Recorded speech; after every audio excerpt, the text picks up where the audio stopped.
और गुरु भाई साध संगत जी संतां महापुरुषों का जो उपदेश जो उन्होंने संदेश समुची मानवता नूं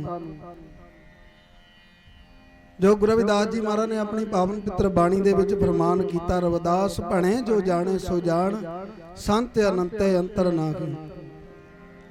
महाराज कहने संतां दे विच और परमात्मा अनंते उहदे विच कोई भेद नहीं, क्योंकि संत महापुरुष परमेश्वर का नाम जप के परमेश्वर का रूप हो जाते हैं। और दुनिया महाराज जी कहने जो मर्जी कहे संतां दे परथाए, जो मर्जी जाने, जो मर्जी समझे, जो मर्जी अपनी मत के अनुसार अपनी बुद्धि के अनुसार कहे, लेकिन मैं ये गल जी सच करके जानदा कि संत अनंते अंतर ना। संतां दे विच और परमेश्वर दे विच कोई भेद नहीं, कोई अंतर नहीं। और सतगुरु स्वामी सरवणदास जी महाराज वर्गे महान महापुरुष जिन्होंने अज आप याद करते हैं, उन्होंने कौतक उन्होंने लीला, क्योंकि बाणी दे विच गुरु रविदास जी महाराज लिखते हैं, जोगी सर पावे नहीं तो गुण कथन अपार, प्रेम भगत के कारणे कहो रविदास चमार।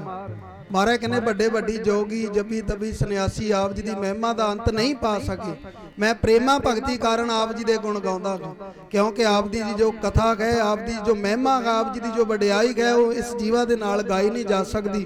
कोई कलम दुनिया की ऐसी बनी नहीं जिहदे नाल उहदी सिफत सलाह जिहड़ी आ वो लिखी जावे।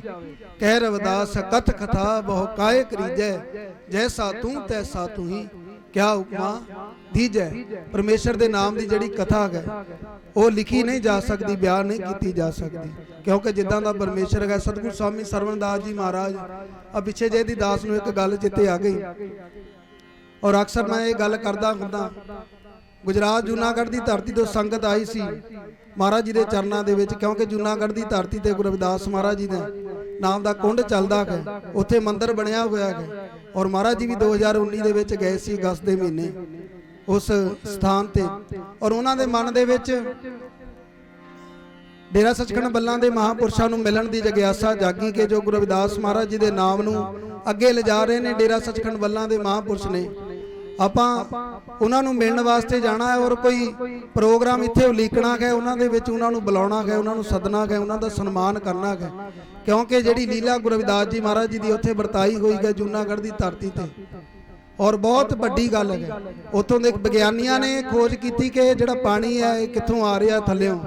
उन्होंने देखा, जो खोज करके देखा तो उन्होंने कुछ नहीं मिलिया भी पानी आ कित्थों रहा। और ये गुरु रविदास जी महाराज जी का कौतक सी, ये उन्हां दी लीला सी।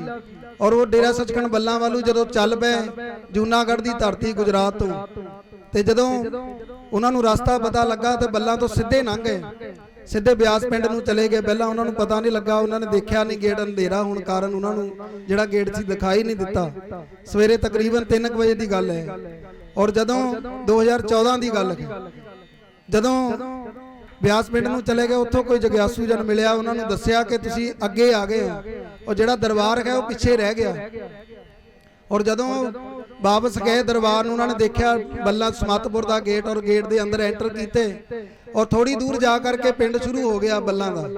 और जदों बल्लां पिंड दे विच गए तो उत्थे आसे पासे देखण लग पे भी दरबार कित्थे दिखाई नहीं दिता उन्होंने, क्योंकि पिंड दे विच नहीं दरबार आपां जाणदे आ। जदों नहर तो आपां जांदे हां तो सानूं दरबार जिहड़ा वो दिखाई दिंदा है नहर तो जदों जांदे, और पिंड दे विच खड़े होकर देखण लग पे भी इत्थे दरबार कित्थे, आपां किधर नूं जाईए, किहड़ा रस्ता है जिहड़ा सानूं संतां दे दरबार ते पहुंचा सकदे, संतां दे डेरे ते पहुंचा सके। उन्होंने कोई रस्ता दिखाई नहीं दिता।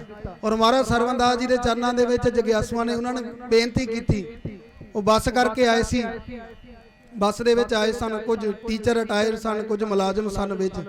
और उन्होंने विचों एक सियाणा बजुर्ग सी, उन्हें कहा जिन्हां दे असीं दरबार विखे चले आ सतगुरु स्वामी सरवणदास जी महाराज, सुनिया गुरु रविदास महाराज का रूप आप आए ने इत्थे बल्लां दे विच, क्यों ना उन्हां दे चरणां दे विच बेनती करिए।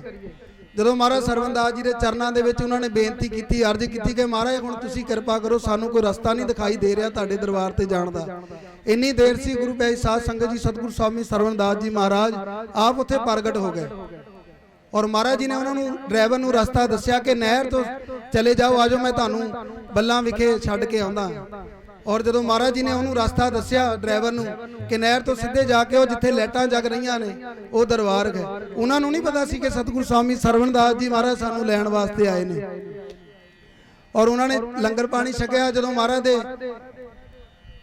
ਚਰਨਾਂ ਦੇ ਵਿੱਚ ਜਾ ਕਰਕੇ ਮੰਦਿਰ, ਕਿਉਂਕਿ 4 ਵਜੇ ਖੁੱਲਦਾ ਹੈ ਗੇਟ ਮੇਨ ਮੰਦਿਰ ਮਹਾਰਾਜ ਸਰਵਨਦਾਸ ਜੀ ਦੇ ਦਰਬਾਰ ਦਾ, ਜਿੱਥੇ ਮਹਾਰਾਜ ਜੀ ਦੀ ਪ੍ਰਤਿਮਾ ਲੱਗੀ ਹੋਈ ਹੈ। ਉਹ 4 ਵਜੇ ਜਦੋਂ ਮੰਦਿਰ ਖੁੱਲਿਆ ਤਾਂ ਉਹਨਾਂ ਨੇ ਮਹਾਰਾਜ ਸਰਵਨਦਾਸ ਜੀ ਦੇ ਚਰਨਾਂ ਜਦੋਂ ਨਮਸਕਾਰ ਕਰਨ ਲੱਗੇ ਮੰਦਿਰ ਦੇ ਵਿੱਚ, ਤਾਂ ਕੀ ਦੇਖਿਆ, ਮਹਾਰਾਜ ਸਰਵਨਦਾਸ ਜੀ ਦੀ ਮੂਰਤੀ ਲੱਗੀ ਹੋਈ ਹੈ ਮੰਦਿਰ ਦੇ ਵਿੱਚ, ਉਹਨਾਂ ਦੀ ਪ੍ਰਤਿਮਾ ਲੱਗੀ ਹੋਈ ਹੈ। ਜਦੋਂ ਮਹਾਰਾਜ ਜੀ ਪ੍ਰਤਿਮਾ ਨੂੰ ਦੇਖਿਆ ਤਾਂ ਸਾਰੇ ਜਿੰਨੇ ਵੀ ਉਹਨਾਂ ਦੇ ਨਾਲ ਸੰਗਤ ਸੀ, ਜਿੰਨੀ ਸੰਗਤ ਸੀ ਸਾਰੀ ਉੱਥੇ ਖੜੀ ਹੋ ਗਈ।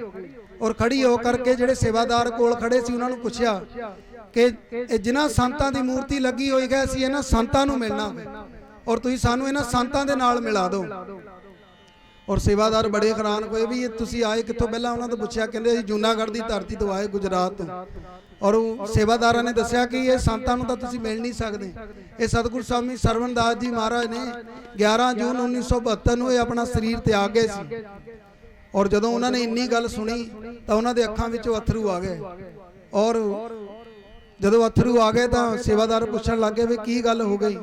ਜਦੋਂ ਪਹਿਲਾਂ ਸਧਾਰਨ ਦੀ ਅਵਸਥਾ ਦੇ ਵਿੱਚ ਆਏ, ਫਿਰ ਉਹਨਾਂ ਨੇ ਦੱਸਿਆ ਕਿ ਜਦੋਂ ਅਸੀਂ ਰਸਤਾ ਭੁੱਲ ਗਏ ਸੀ ਬੱਲਾਂ ਵਿੱਚ ਆ ਕਰਕੇ, ਸਤਿਗੁਰੂ ਸਵਾਮੀ ਸਰਵਨਦਾਸ ਜੀ ਮਹਾਰਾਜ ਇਹ ਮਹਾਂਪੁਰਸ਼ ਸੀ ਜਿਨ੍ਹਾਂ ਨੇ ਸਾਨੂੰ ਰਸਤਾ ਦਿਖਾਲਿਆ ਸੀ ਔਰ ਜਿਹੜੇ ਸਾਨੂੰ ਲੈਣ ਵਾਸਤੇ ਆਏ ਸੀ। ਔਰ ਗੁਰੂ ਪਿਆਰੀ ਸਾਧ ਸੰਗਤ ਜੀ, ਇਸ ਲਈ ਦੁਨੀਆ ਜੋ ਮਰਜੀ ਕਹੇ, ਔਰ ਮਹਾਰਾਜ ਸਵਾਮੀ ਨੰਜਨ ਦਾਸ ਜੀ ਮਹਾਰਾਜ ਜੀ ਦੇ ਕਮਰੇ ਦੇ ਵਿੱਚ ਮਹਾਰਾਜ ਦੀਆਂ ਪ੍ਰਤਿਮਾਵਾਂ ਲੱਗੀਆਂ ਹੋਈਆਂ ਨੇ, ਮੂਰਤੀਆਂ ਫੋਟਾਂ ਲੱਗੀਆਂ ਹੋਈਆਂ ਨੇ। ਮਹਾਰਾਜ ਨੇ ਉਹਨਾਂ ਤੋਂ ਪੁੱਛਿਆ ਵੀ ਇਹਨਾਂ ਵਿੱਚੋਂ ਕਿਹੜੇ ਸੰਤ ਸੀ ਜਿਹੜੇ ਤੁਹਾਨੂੰ ਲੈਣ ਵਾਸਤੇ ਆਏ ਸੀ, ਤਾਂ ਉਹਨਾਂ ਨੇ ਦੱਸਿਆ ਮਹਾਰਾਜ ਸਰਵਨਦਾਸ ਜੀ ਦੀ ਮੂਰਤੀ ਵੱਲ ਉਹਨਾਂ ਨੇ ਇਸ਼ਾਰਾ ਕੀਤਾ ਕਿ ਮਹਾਰਾਜ ਜੀ ਉਹ ਸੰਤ ਸੀਗੇ ਜਿਹੜੇ ਸਾਨੂੰ ਲੈਣ ਵਾਸਤੇ ਆਏ ਸੀ। ਮਹਾਰਾਜ ਨੰਜਨ ਦਾਸ ਜੀ ਕਹਿਣ ਲੱਗੇ ਸਾਡੇ ਗੁਰੂ ਸੀ ਮਹਾਰਾਜ ਸਵਾਮੀ ਸਰਵਨਦਾਸ ਜੀ। ਔਰ ਗੁਰੂ ਪਿਆਰੀ ਸਾਧ ਸੰਗਤ ਜੀ, ਇਸ ਲਈ ਸੰਤਾਂ ਦੇ ਪਰਥਾਏ ਦੁਨੀਆ ਜੋ ਮਰਜੀ ਕਹੇ, ਔਰ ਲੇਕਿਨ ਜਿਨ੍ਹਾਂ ਨੇ ਪ੍ਰੇਮ ਕੀਤਾ ਹੈ, ਜਿਨ੍ਹਾਂ ਦੀ ਅੰਦਰੋਂ ਭਾਵਨਾ ਸੱਚ ਹੈ, ਕਿਉਂਕਿ ਪਰਮੇਸ਼ਰ ਜਿਹੜਾ ਪ੍ਰੇਮ ਦਾ ਭੁੱਖਾ ਹੈ।